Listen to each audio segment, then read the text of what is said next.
all those technicians are going to be on the road and in various locations, right? So you want to make sure that you're keeping track of all of those things, how often they're being used, how often they're being serviced. You can't just like go and be like, sorry, I can't give you your shot because I have no syringes, right? So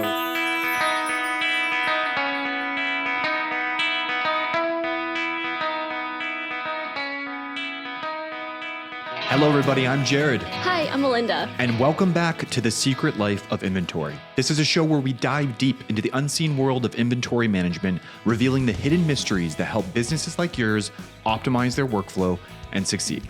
As you can see, we're in our brand new studio space now. Ta-da! This has been in the works for the past year, so we're really excited to show you the setup. Yeah, so we really leaned into the whole secret life of inventory vibe. So we're trying to get like a whole back room of the warehouse where, you know, you go to kind of gossip about chat and inventory secrets. And reveal the secrets of all the inventory related things you're doing. Yeah. So, for you audio listeners, make sure to check out our YouTube so you can actually see the so setup. you can actually see all the goodness of this wonderful studio. But on that note, in today's episode, we're actually going to be talking about asset tracking. So essentially the way you can think about asset tracking is a way of monitoring all of the things within your business that you need to actually generate revenue. So it doesn't necessarily have to be the products that you sell, but it could be anything from like, you know, staplers, pens, expensive machinery, laptops, even intangible things like say your IP or your brand identity, things like that. Mm-hmm. And not every asset needs intensive tracking, but knowing which ones to prioritize and how to do it can save you a lot of time, reduce errors, and improve productivity. So in this episode, we're going to focus on how to manage and track your physical assets by using asset barcodes. Yeah, and if you're actually looking for something that's actually a super simple way of tracking assets, we recently just released a brand new product called inFlow Stockroom. So this is a wonderful solution for teams that are looking for something very, very super simple for their employees to just kind of grab, scan, and go. So we'll talk about that a little bit as well. So if asset tracking has ever been a headache for you, then you've come to the right place because we're going to break everything down in today's episode. Okay, so before we dive into asset tracking, let's talk about the fundamentals. So Jared, could you explain what exactly counts as a business asset? Yeah, sure. So a business asset is basically anything that you use in your organization that's going to help you generate revenue. Okay, so that can be things like, you know, your inventory, that can be, you know, your consumables, it can be, you know, laptops, expensive machinery, you know, all of that stuff, anything like that. So it can be, again, it can be tangible or intangible. So it's basically broken up into two different categories. So tangible, of course, is going to be things, you know, tangible items, you know, like your barcode scanners, your laptops, your tools, you know, your things like that, printers, all that stuff. That's going to be like your tangible assets. And then there's actually intangible as well. We're not going to be talking a ton about that today because we're going to be talking about tracking assets, and intangible, of course, are a little, exactly, right? So and intangible, a little harder to track because they're just, you know, they're ideas, things like IP, your brand identity, even your processes, things like that. Those are actually considered assets and business assets because they are helping in your business operation, right? So we're not going to focus too much on that today. We're going to be focusing just on the physical assets, but yeah, those are the kind of how you split up your different types of business assets: tangible, intangible, and you can actually separate it even further. And the way of doing that would be into current and then fixed assets. So current assets would be defined as basically anything that you would be using in your business within, say, a year. Okay. So, you know, for example, if you're working in an office, things like, you know, your pen and paper, and I assume people still use pen and paper. Maybe we'll say ink cartridges. Do people still use printers? I don't know. Or if you're in better example. So you're working in a hospital or a clinic or something. Things like PPE, you know, gloves and gauze, things like that. Yeah, mask. All those things are going to be used up within a year. They're definitely using those. Yeah, I hope they're using those if you're in a hospital, right? Yeah, hope so. Right, the hospitals I'm going to, I'm hoping, right? Yeah, so all that stuff is going to be considered like current assets, even if you've prepaid your insurance or your rent or something for a period of time, that would also be considered a current asset. But fixed assets are a little bit different. These are things that are like you purchased once, you know, and you use them for years to come. They're very integral to your company. Things like laptops, barcode scanners, like expensive tools. Say if you're working in, you know, service and field services, so like repair service, HVAC, things like that. You're gonna have all kinds of really expensive pieces of machinery. Even the truck, that your service vehicles, even those would be considered business assets as well. That's so interesting because I feel like when people think about assets, the first thing is physical. But like you mentioned, there's intangible, like things that you can't touch and feel. And then there's tangible. So like, yeah, like the barcode scanners, the trucks and everything. It really covers a lot. Yeah, it's like basically anything that helps you, like make money, really, Yeah, right? So like like when your you don't brand think of name. things like IP, but like like Star Wars and like Harry Potter and all these like ideas. These things are actually worth money, right? So Yeah. it's important to understand that those are actually they have value. You don't necessarily have to track them like you would. You don't have to slap a barcode on an IP, but yeah, having those things in mind as business assets is really important. So going back to physical assets, how would you describe asset tracking and what's the best way to keep track of everything? Yeah, so I would say the best way to kind of like just in a sentence explain what it is, it's kind of more of like tracking the flow of where things are, and who has them, things like that. So it's just tracking the flow of items as they move through your organization, essentially, right? So, if it's consumables, it's like how often you're consuming them, how often your employees are using those things, and if it's expensive assets like tools, laptops, things that are used by your employees, like who's using it, where it's located, who last used it, when it was last, serviced, things like that. And the best way to track all of these assets, whether it's consumable or if it's just a very expensive piece of equipment, is using asset barcodes for sure. So it's not just about tracking the items you own, but it's also managing all the moving parts, like you said, who's using it and like when. Yeah, exactly. Yeah, that's really the important part because that's the information that's really going to help you plan for the future and to get those insights that are going to be like, okay, how much of this am I using?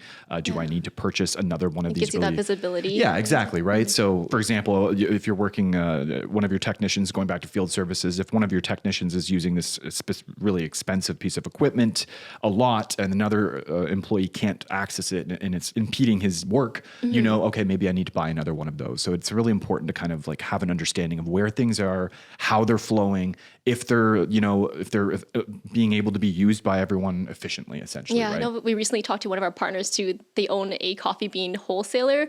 So they're using asset tracking to also track how many raw beans they have, what's currently roasting, and also like what's ready to ship. So yeah, it really gives a good visible timeline of like the whole spectrum, production workflow. for sure. It's not just about your products, it's also about the things that help you create your products. Like from start to finish, kind of like following that timeline. Yeah. Can you elaborate more on why businesses should track their assets? Yeah, I think the main thing really comes down to collecting that data that it provides, right? So when you're actually tracking your assets, you have a better understanding of what I was saying before of like who's using what, when, things that are important because, when you have really expensive machinery, say you're a manufacturer and you have this one, machine that is integral for your business, basically, if it goes down, your whole operation will bottleneck, right? Yeah. It's really important to track, the status of that, if it's functioning, when's the last time it was repaired, things like that. So you can really have a good understanding. The condition of it. Yeah, the condition of it. That's what it boils down to is you need to know that this thing is going to be operational for this foreseeable future. And if it is going to go down, that you're prepared for it, that you're ready for it. Same thing with consumables, like you want to make sure, I know, like, for example, going back to the hospital, you're not selling syringes or PPE or anything. You don't need those to actually generate revenue, like as a one-to-one, but you need those to provide the service, for your patients to come in and for you to see those patients, you need that stuff. For them to be safe. Exactly. You can't just like go and be like, sorry, I can't give you your shot because I have no syringes, right? So when you're tracking your assets, and especially if you're using asset barcodes and proper software, you're going to have a really great data collection, and every scan is going to basically give you actionable insights. You're going to be able to look at those reports and say, okay, we've been using this much mass, or we've been this certain machine has been down for 6 months of the year, perhaps we should think about, upgrading or something like that. So, right. So the raw data that you get from doing your asset tracking is really is going to provide the most value, essentially. So it's not just about not losing things or not having things the basics, but it's just really like fine tuning your workflow, right? That's what the real power comes to. Like, yes, you'll be able to have less stockouts and all that stuff, which is great, but and you not have as much theft and all that, but you're going to really be able to dial everything in. Plan for the future. Exactly. Yeah. So far, we've only touched on a few examples, but what other types of businesses could benefit from asset tracking? Is it just for big companies or? Yeah, no, I would say like any size company can really get some value from it. I mean, there is a caveat to that, of course. Like if you're just a small startup, that you're a software company and One laptop. yeah, you have 2 employees that each have a laptop or just the one laptop, there's not really a whole lot of obviously reason to do that, but there is a chance that, even startups, they hopefully are going to be scaling, and that's the goal, right? So over time, they will need asset Prepare for tracking, that right? scaling. And our company is a perfect example of that. We Yeah. started off very small as a 2-person co-founding team. Now we've grown, to like over 60 employees. Yeah. Of course, now we have a ton of internal assets that need to be tracked. And of course, we track all of those assets. So I think it's best to kind of think of it as just starting small. It's never too early to kind of get started. And it'll be really easy when you only have 2 things to track too, right? So at least like when you're starting small. Kind of develop the workflow early instead of like when you have Exactly. 100, then you're like, oh no, how do I do this? Like exactly. You just prepare yourself for the future, yeah. right? But yeah, I think that pretty much any company of any size can really benefit from it. It's not just for the big players; it's for everyone. Even online only retailers, they're going to have like a warehouse that's going to have like forklifts, pallet movers, even the warehouse itself if they own it.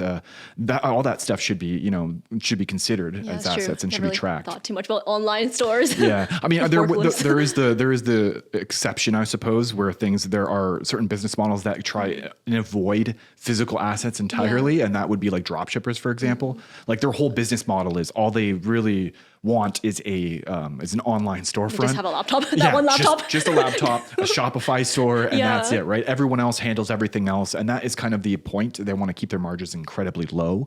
So in that case, of course, you're probably not going to really need asset tracking. And but for the most part, if you have any sort of physical goods in your company at all, whether you're selling them or not, you should definitely can benefit from an asset tracking workflow. Okay, so this all sounds amazing in theory. In theory, right? Yeah, of course. But for those who want to learn how to set up barcode asset tracking, could you walk us through the process? Yeah, so I mean, it's not as daunting as it seems.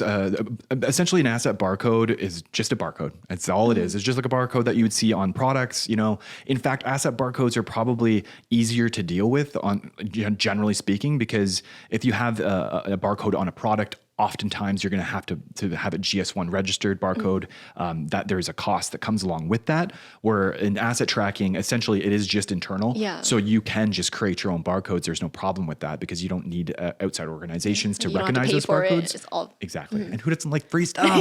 free. Yeah, free. And it's super easy to set up. We'll kind of get into there's the very basics in this episode. We have another episode 3, where we talk about create creating a barcodes. barcode system from scratch. So check that out. We'll leave the link in the description if you want a kind of a big detailed overtake of what barcodes are, how to do the barcode system, We and all also that. have episode 13 as well on like which barcode scanners to use, which printers. So definitely check that out as well. We have everything covered when it comes to barcodes. And if you're a manufacturer specifically, we have an episode on Episode 12. episode 12 on barcoding. So Yeah. you can do if you ever need to know anything about barcodes, just check back at our past episodes for sure. But we'll get into kind of the basics of it. So essentially all you're going to need is you're just going to need your barcodes, and you can create those with either a barcode font. We actually have one of those free to use. We'll leave the link for the description for that. You can also use online barcode generators. Most of them, as far as I know, are very much free. Yeah. If you have a system already that you're using, say you're using inFlow Stockroom or something like that, you can generate barcodes right in the app. So that's great. All of our inFlow products actually have barcode capabilities. We have built-in barcoding. So whatever you're using, generally there'll probably be a way to create a barcode with any good software. Yeah. So I'm putting ours in that category, of course. Flow. But other than that, of course, once you have your actual barcode, you can, the printer, you can actually just use an office jet printer if you really want. A lot of businesses, though, if they're using barcodes in any capacity, will generally have a barcode printer already, a barcode scanner already. So that, you're already kind of set up to do asset tracking in that sense. But if you don't have those things, you can use an office printer. That's no big deal. You can even use your cell phone as a scanner, to double as a scanner. So the barrier of entry is Super low. Super low. Yeah, it's You super already low. have one, Anyone right? can do. Yeah, everyone has a cell phone. I think it's like mandatory Yeah, now I these know. days. Pretty much everyone has one attached to their hand anyway, right? So yeah, that's all you're going to need, which is it's really again easy to get So you started. really don't need any super high tech setup at all. No, yeah. Again, cell phone is super easy. Like if you're using inFlow Stockroom, we have like a label designer built in, so you can kind of create your barcodes, put them on the label, design your label in any way, print them out right into the app. It just makes it really, really easy to kind of You always get like started. start small and then upgrade as you go too. Yeah, exactly. I mean, I just can't. I need to say something about Excel. Spreadsheets. Of course. So you can get by without even having barcode software. You can use Excel and have barcodes kind of work. Manually type it. Yeah, so essentially it works as like a super fast way of like searching products. So you have all of your products listed in your spreadsheet. Each one has a barcode attached in the cell.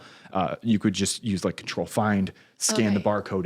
It'll basically type that number in, and then it'll find that that specific product. Not the greatest workflow, very clunky and whatnot. But yeah, it's even possible to do it without software if you really wanted to track your assets. Wow, so you really can get started for free. Yeah, you can actually get started and do it for free if you if you have Excel, which most businesses which most businesses do. But it's not going to be great for like larger businesses, but if you're starting off smaller team or whatever, maybe start off with just Excel, and then you can kind of upgrade later on to using an inventory software. It's good to know for sure. Yeah, for sure. So you mentioned inFlow Stockroom earlier. It's a really good software to scan in and scan out, but what about hardware? So we actually have a full ecosystem. Barcodes have always been a big part of our lives here at inFlow. We see the value in them. We've always been trying to get small businesses to realize that they're not just for the big boys, and girls. They are for everybody. Very inclusive, thank you. They're very much for everyone, for all shapes and sizes of businesses. And so that's why we decided that we were going to develop our own hardware. So we have options for Bluetooth scanners. We have wired USB scanners. We have our smart scanner, kind of a great thing. It has inFlow kind of just preloaded right into it, built right in. Yeah, like you said. So, I mean, these are really great options that kind of work so well within the inFlow ecosystem with our software. We just recently released the inFlow portable printer. You can see all that stuff just behind you. And you can see how small that printer is. It's like it fits in the palm of your hand. It has great print quality. It's really...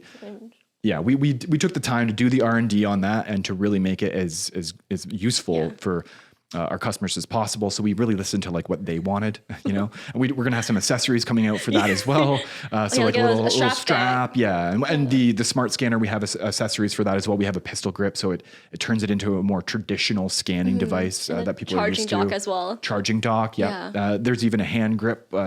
So there's all kinds of different ways you can kind of like get the most out of the hardware that we use, but they all work really, really well with inFlow. So it's a great way to kind of, if you're looking to upgrade, and they're all within a good price point. They're not going to break the bank or anything like that. They are very much affordable as far as the competition is concerned. So if you want to avoid using Excel or getting any inventory headaches, just skip it. Just skip it. Just go straight to the hardware. Just be like it's like the Apple ecosystem, but it's the inFlow ecosystem. It all works and talks together really well. Don't make life hard. Just keep it simple. Yeah, keep it simple. Exactly. So going back to inventory software, I know something that differentiates it from doing it manually is that you can generate reports. So can you talk a little bit about why it's important to run reports? Yeah. So, I mean, it's just another reason why software is so much better than just having an Excel spreadsheet is having, again, it's going back to the data situation, right? So running reports is going to give you all of that data kind of in an aggregated kind of way. It's going to show it to you in a way that's easy to understand. So you'll be able to look at kind of trends and things like that to see, going back to like consumables, you'll see how fast you're going through certain things. It's going to make it easier for you to set reorder points so that you don't run out of those really integral things, like again, PPE things, the important stuff that you absolutely need to make sure can't that run this operation. Yeah, I think, let's take an example, right? So say you're working at a dentist's office, right? And you're working as, the dental hygienist, right? I believe that's what they're called. I had to rack my brain for a minute, but yeah. So you're working as a dental hygienist, and the dentist is feeling a couple cavities, and he says, hey, can you go back to the stock room and grab me, these couple items? He has a patient is just lied up. Their mouth is wide open. Waiting. They have things in their mouths. Their lips are getting dried or chapped. They're drooling, chapped lips, the whole thing, right? So obviously time is of the essence in a situation like this, right? And if your process is to kind of just go back and, pick something and it's not there, for example, because you're not tracking it properly, you're going to be, very disappointed. The dentist is going to be very disappointed. I'm sure the patient will be as well, right? Yeah. So you're going to prevent things like in high stress situations, you're going to prevent things like that from happening, And even actually going back to the ease of use of using software is in a situation like that, if you have a system that is a little more clunky and a little more time consuming, people are gonna be less likely to follow that workflow. For example, if that technician had to go open up a laptop in the stockroom and log in, pull up the Excel spreadsheet, adjust the inventory level, and then take the thing. By the time you're like 15 minutes, you're gone, and that so like again, time is in the essence in these situations. Time is money. Time is money. Time is that patient's who's laid up in that chair. That's their sanity essentially. So yeah, you want to be able to, that person wants to be able to just go into that back stock room, grab what they need and go. If you have something like Stockroom, you would just go in, you just scan your items as how many you're taking, take it and go, right? So you're adding as little friction as possible. In and out, right? So yeah, when you have the software, you're going to make it as frictionless as possible. It's going to be easy to kind of track those things, and you're going to be able to run those reports because every scan basically is going to be creating actionable data for you to use, right? And then going back to like, expensive assets, like machinery and things like that, it's integral to know, again, who has it scanned out, when they scanned it out, where it's located. If you're doing a mobile job site workflow, and say in an instance of like an HVAC company or something, all those technicians are going to be on the road and in various locations, right? So you want to make sure that you're keeping track of all of those things, how often they're being used, how often they're being serviced, and reports are going to give you the data that you need and all that stuff just at your fingertips, right? So you can make more informed decisions when it comes to purchasing new expensive assets and replenishing consumables. Yeah, it sounds super powerful. It's incredibly powerful. Reports are, I think, one of the best things about having software in place for sure. Another great thing about running reports is the accountability that kind of bakes into it, right? So you're going to be able to see like who actually is scanning things out and who, who's using which things. It's going to prevent things like theft. It's going to prevent, a lot of those mix-ups of, I didn't take that out, or something got lost. Yeah, something got lost. Like, I don't remember. Right, yeah. So it's a lot better less intrusive way of kind of having that accountability just kind of baked into the whole process, right? How about the downsides for asset tracking? Is there anything to be aware of? Yeah, I mean, there's always downsides to everything. So of course, asset tracking there, is just like everything else. It has its downsides. I'd say the big one would probably just be like, it's another system to maintain. In today's day and age, there are so many different software solutions that businesses are using, and for good reason. They're all very useful, but the more, the more complex your tech stack gets, the more it's hard to kind of like keep up with everything. I mean, integrations are great for that, so that you can, your systems can talk to one another, but not all systems are going to be able to integrate. So you have to kind of keep that in mind. So if you are asset tracking, it's just another thing that you have to maintain and keep up. I would say another big downside, of course, would be the initial setup process. Of course, there's gonna be some time that you're gonna have to invest in setting everything up. From creating those product listings within your system, so which assets are what, filling out all the details of the things that you want to track, things like that. So I think as far as like the setup, there is definitely some time investment that goes into it. But once things are up and running, you're good to go. I mean, inFlow Stockroom, going back to inFlow Stockroom, but we tried to make it as frictionless as possible between the setup to also just how it's used. For example, going back to the dentist example. He's still there. Yeah, they're still waiting. They're still in the chair waiting.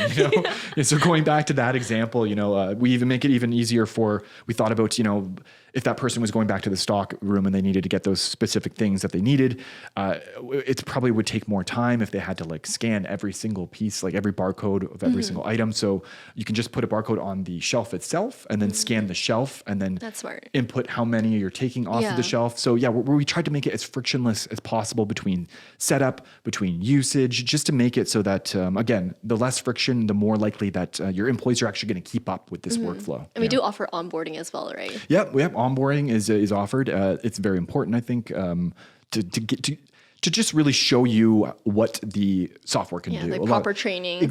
Proper training and knowing what it's capable of, because some people might not realize that they're not getting the most out of the software. Yeah, and they're paying for it, so you might as well. Exactly. If you're paying for it, you may as well maximize.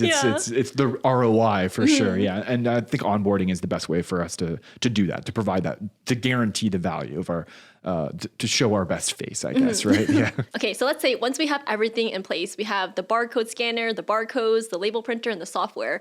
What are some best practices that businesses should keep in mind to get the most out of their system? So I would say that the big one would be to, once you've decided you want to start an asset tracking workflow, to kind of start off by categorizing all of your products. So, it's actually a great way to help store them as well. So, for example, you might want to put all of your consumable PPE in one category, or just even all your consumables in general, one category. And this, like, even where you're storing them, for example, it make sense to kind of put all of things in that category, consumables all together in the stockroom, and then categorize all of your really expensive machinery, tools, things like that. Maybe they're in the back of the room because you're not going to them as often. They don't need to be as accessible. So it's a good way for not only tracking your assets, but also organizing where they are located within your warehouse, stockroom, or whatever, to make them as, to optimize essentially the flow within that room. So group type and group use. Yeah, type and use is a big one. So I think that's kind of a big one. And I would say another thing to keep in mind, a best practice would be to really be mindful of the information that you're storing for these assets. Like, you can store as much or as little information as you want in a lot of these systems, our system included. We have a ton of, like, you can make custom fields and stuff. So you can really, like, track essentially anything you want, right? You want, yeah. But you have to be mindful of, like, sometimes information overload is a bad thing, right? So if you have, like, for example, a really expensive asset machine that you need in your business, you want to know, when did you buy it? How much you pay for it. That's important, I guess, for, like, the overall life cycle of it. But you also just want to maybe just when it was serviced last, who signed it out last, what condition it's in, and kind of just leave it there, right? Just the necessary details. Yeah, like, you don't need to know what color is it, like, what are the dimensions of it most of the time. Things like that, like, aren't really, unless it's incredibly relevant to the usage of it. Like, if you have, for example, if you have PPE and you have different size gloves, of course, you're going to want to track small, the medium, different, large, yeah. You're going to want to track those different variants, but the dimensions of the finger. Like, you don't need to, like, even the color of the glove. Does it matter the color? No, probably not. If you're just throwing them in the trash after, I'm not sure it's really too important, right? So, but things that are actually relevant to the actual asset itself, then track that stuff. But everything else, just kind of, like, boil it down to just the important stuff. Don't give your employees information overload. Too much is sometimes not a good thing. Right? And if you are using asset barcodes, and again, that's something that we always recommend. We love barcodes. That you really want to think about the placement of the asset barcode. You obviously want to put it on a place that it's easily accessible. So don't be putting it on, a piece of equipment where you have to, like, disassemble the machine in order to scan the barcode. That's obviously not helpful. If it's for consumables, again, putting it on maybe a side of the box that's, like, the front or the side or wherever it's the most visible, the most accessible for whoever's taking that item out. That's really, really important. It's something that a lot of people don't think about, but it's very, and then again, in the case, if you're using something like inFlow Stockroom and it gives you the availability to kind of just tag just a rack rather than each individual unit, I think that is also convenient. Really just, like, important. right there. Yeah, exactly. You just scan a thing and then punch in how many, and you're good to go, rather than scanning one after another. I need 50 of these, and you're scanning like crazy. Yeah, so you could just scan the one barcode, punch in how many, and so I think those are probably the three big ones as far as best practices. Those are super helpful tips. So just to recap, number 1 is categorize your assets. So this could be by group type or use. Number 2, store relevant information. So just keep it simple, less is better. And then number 3, place barcodes with accessibility in mind. So make it clean, simple, and clear. Perfect. You're already ready to set up an asset barcode system, I think. And that is a wrap on today's episode on asset tracking. Thank you so much for joining us today. It's been a pleasure walking you through all of the nitty-gritty details about how to track your assets. Yeah, we discussed a lot, but to summarize, asset tracking is about maintaining control over your resources. So whether it's your inventory, equipment, or your warehouses. And asset tracking doesn't have to be complicated. All you really need is a barcode scanner, a scanner, label printer, and software, which you can get at inFlow. Or you can get started for free, so don't be intimidated at all. Yeah. And if you want a super simple software solution to track your assets, I recommend giving inFlow Stockroom a try. We're going to leave a link to the description for that. You can go and try it for 14 days for free, so you can see if it's going to be right for your business. But it is, again, it's a really super streamlined way for you to track your internal assets. Thanks again, everyone, for tuning in into this episode. And if you enjoyed this episode, make sure to give us 5 stars on Spotify and subscribe on YouTube, Apple, or wherever you listen to your podcast for more. And one last thing before you go is we actually also just launched the secretlifeofinventory.com website. So if you're ever curious about past episodes, maybe you want to look at the show notes or you want to learn more about one of our guests that we had on the episode, you can head on over to secretlifeofinventory.com and you can check everything out there. Thanks again, everyone, and we'll see you in the next episode. Thanks so much. Bye. Bye everybody.